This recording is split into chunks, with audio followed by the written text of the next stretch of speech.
Okay, for a little practice with dichotomous keys, you're going to do a little practice here with some smiley faces. So you'll need to examine each of the little smiley faces over here to the right. So we've got A through H, and then you've got a placer on your paper to put your answers down.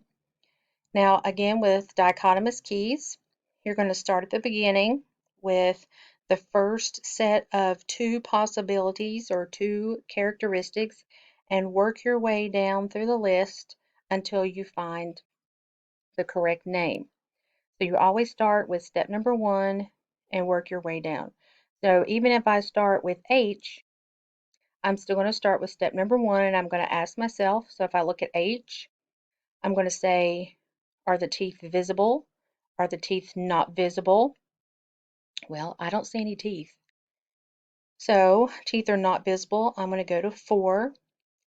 Eyes are symmetrical. Eyes are not symmetrical. I don't think those eyes look alike. They're not symmetrical. So I'm going to go to 8. 8 says, has a pirate eye patch or does not. Hmm, I don't see a pirate patch, so does not have an eye patch, go to 9. And then once we get a 9, you can see you're going to get the answer at number 9, so be very careful with that. So you're going to do that for A through H. Number 2 says, each of the smiles belongs to the same genus. So if you'll please tell me what is their genus, and you're going to find that information here. And then number 3 is asking you what was used to come up with the name for these smiles.